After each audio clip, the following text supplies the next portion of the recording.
દુનિયાએ રાધાના પ્રેમને વખાડ્યો, કૃષ્ણના પ્રેમને ન જોયો. નહીતર આ વ્યક્તિત્વ એવું વ્યક્તિત્વ છે, આપણે લગ્ન સુધી પહોંચું મને ખ્યાલ છે, સભાનતાથી બોલું છું, આ વ્યક્તિત્વને ક્યાંય સુખ મળ્યું? હું તમારી આગળ વાત રાખું કે સહજ સંસારીનો છોકરો છે ને સહજ રીતે જન્મી જાય, પણ અખિલ બ્રહ્માંડના નાથનો જન્મ જેલની અંદર થયો, અને જેલની અંદર પણ સુખ ન મળ્યું. જન્મતા વેત આને ભાગવું પડ્યું. નંદ બાબાને કહેવું પડ્યું કે મને અહીંથી જલ્દી લઈ જાઓ. વસુદેવજીને કહેવું પડ્યું, અને વસુદેવજી ટોપલામાં નાખી નંદના ઘરે. અને નંદના ઘરે કઈ પજવણી ઓછી નથી ગોપીઓની.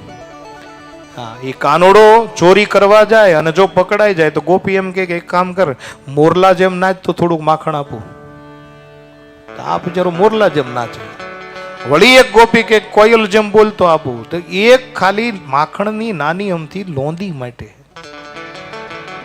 ભગવાન અખિલ બ્રહ્માંડનો નાથ કોયલ જેમ બોલે. વળી એમાંય પાછી પ્રભાવતી જેવી ગોપી હોય એમ કે તું એક મારું કામ થોડુંક કરી દે. બોલે શું?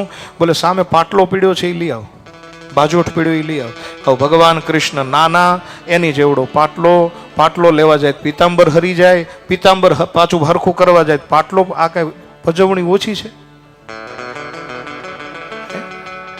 અને ત્યાં પણ મારવા માટે પૂતના આવી, બકાસુર આવ્યો, અઘાસુર આવ્યો, વત્સાસુર આવ્યો. બાળપણની અંદર પણ એટલી વિટંબણાઓ. અને મને કહેવા દો, એ કૃષ્ણ પરમાત્માને 11 વર્ષ અને 52 દિવસે ગોકુળને છોડી દેવું પડ્યું. સીધા આવ્યા મથુરા, કંસ જેવા રાક્ષસને મારી. અને છતાં પણ 17 વાર ચડાઈ કરી છે જરાસંધે. શું એને સુખ મળ્યું? અને છતાંય એને રણના મેદાનમાંથી ભાગી જવું પડ્યું સાહેબ. અને એ રણછોડ રાય કહેવાનો. હા, અને ભાગી તો ગયા, છેક ગુજરાતની અંદર દક્ષિણ તટ ઉપર આવી.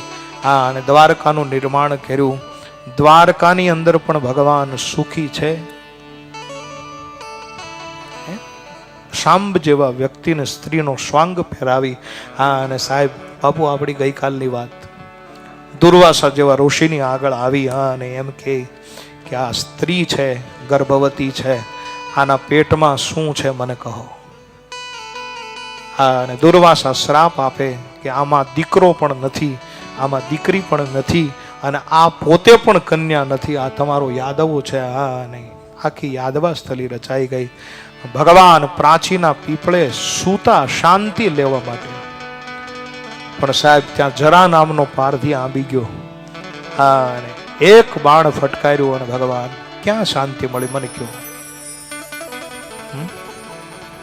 અને એટલા માટે હું ઘણી વાર કહું કે રાધાની વેદના તો દુનિયાએ જાણી, પણ કૃષ્ણની વેદના તો હાવ અજાણી. બહેનો છે ને એકાબીજી યારે વાતું કરી લે, પણ પુરુષનો સ્વભાવ છે એ કોઈ દી બહાર નથી કાઢતો સાહેબ. રાધાની વેદના તો દુનિયાએ જાણી, પણ માધવની વેદના તો સાવ અજાણી. હૈયાના ગોખમાં એણે હંગરીને રાખી, એણે ઓઠ ઉપર કદી નો આણી.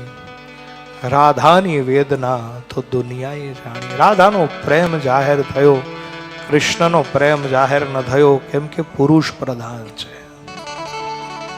એટલે વસ્ત્રાહરણની લીલા પ્રસંગે કોઈ પેલું ન રાખવું. આ એક લીલા છે સાહેબ.